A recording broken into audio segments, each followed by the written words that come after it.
Anticipation. Is this for real? Am I going to get that chance to cross the Pacific? These were among the thoughts of 15 members from the Kentucky Air National Guard who were selected to pull their summer camp of 1985 on the shores of Hawaii. As the wheels of the Wisconsin Air National Guard's KC-135 disappeared into the ship's belly, Kentuckians began to settle into their seats for the long 9-hour non-stop hop to the Hawaiian Islands and the Pacific Air Command. For every one of them, it was a first. Nearly 1,300 years ago, the courageous Polynesians sailed northeast in their hulled vessels in search of the promised land. So too were the Kentuckians of modern day. Their path was westward, over the Great Plains, the Rocky Mountains, and the picturesque coastal shores of Northern California. This particular trip was somewhat different from years past, as Kentucky Air Guard personnel experienced tremendous pressure on their road to being recognized as the best in the land. As they left the United States, many remembered the struggle for the Spatz Trophy, 4 consecutive back-to-back Air Force Outstanding Unit Awards, war games in Norway, Denmark, Germany, and Nellis, an outstanding rating in the Operational Readiness Inspection, and a first-place finish in photo finish.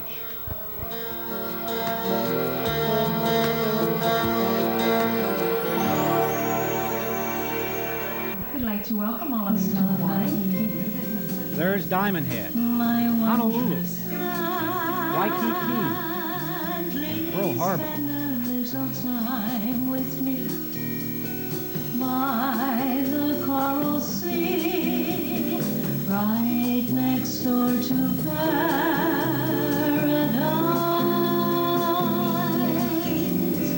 right next door to paradise.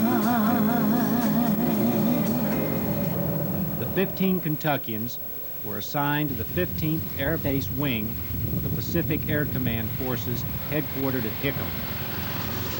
This same headquarters building still bears the scars of yesteryear as a reminder to all that we must be ever mindful of the need for preparation. Lieutenant Bob Abel, Base Disaster Preparedness Officer, received this message early on into his summer camp activities as he reviewed civil defense and disaster preparedness operating orders from day one.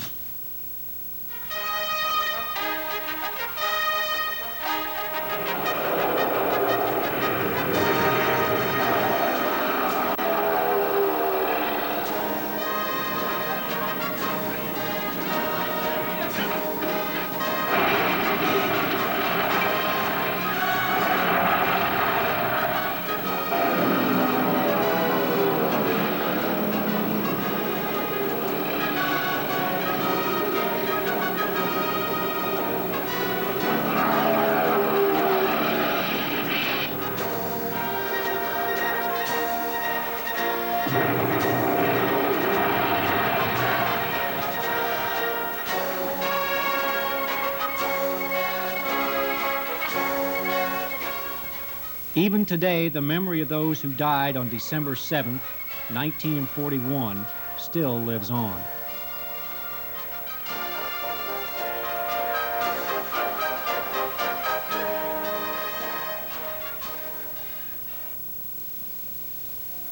Lieutenant Abel routinely checks out the massive array of communications gear. The system is not only important to the Hawaiians, but to the nation as a whole, because Hickam is one of the alternate landing sites for the Space Shuttle program. Assisting the Base Disaster Preparedness Officer is Staff Sergeant Pam Wilkerson, who also played a dual role of administrative support to the Safety Office as well. Sergeant Wilkerson was actively involved in filling out training records and reports and communications to base personnel for the continuing need of ground and air safety.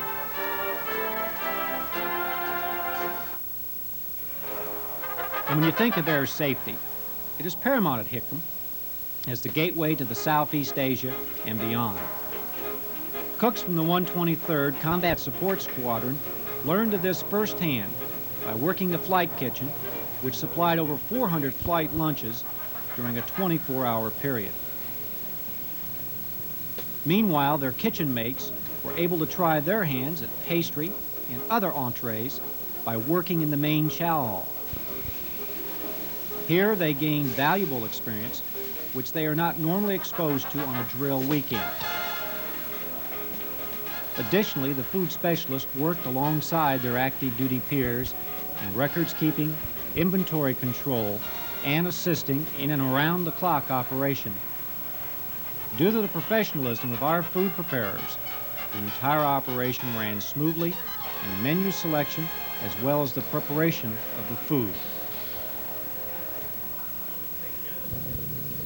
About 9 MAC flights leave Hickam Field daily, which means billeting also plays an important role in the ongoing operations of the wing. Staff Sergeant Ray Farrell got his chance to learn billeting operations on a large scale with the help of Technical Sergeant LaGuardia. Each year, over 4 million tourists come to the shores of Hawaii seeking fun in the sun and the pleasure of new friends. Along the way, from a military standpoint, being away from home for the first time or encountering a different lifestyle can present problems, as Major George Hill, Base Social Actions Officer, learned as he perused case studies of social actions situations at the 15th Air Base Wing. Finally, the first weekend came around and time off was granted, with Lieutenant Teresa Hardin, alias Mother Teresa, giving instructions to the troops about how to conduct themselves in Hawaii. And they enjoyed every minute of it.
Monday was back to work for military pay personnel under the careful leadership of Captain Bob Williams, the comptroller. When his group hit the islands, the 8 military pay people were faced with assisting permanent party personnel erase a 4-month backlog of civilian pay requests. They did it in a week and left the Air Base wing people very grateful for the fairy godmother outfit that dropped in from the skies. Behind every good NCO and commander is a professional administrative person who keeps the paperwork flowing, the reports typed and filed, and who runs interference for them when they are attending meetings. So was the case of Airman Sharon Boger, who performed her summer camp activities in the base administrative section. Airman Boger meshed right into the group as if she was a regular member of the team. I think Airman Boger has been a great assistance to us because she came to us with a different perspective on how to do administrative work in the squadron. And we've learned from her, and she's learned a few things from us. I think that the Kentucky Air National Guard, or any Air National Guard for that matter, serves a a very good purpose, and they integrate very well with the active duty Air Force. They have a different perspective, but our perspectives come together and we get our mission done, and they help us do that.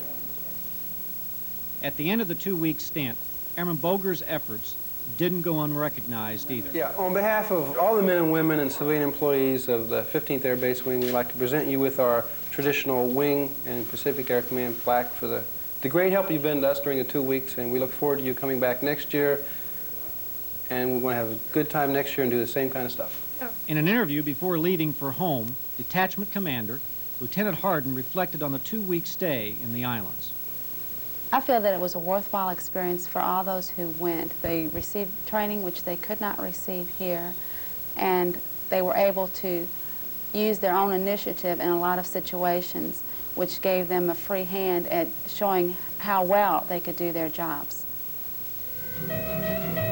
As the Kentuckians headed east and home, many said almost historically, "This one thing I must do, I shall return."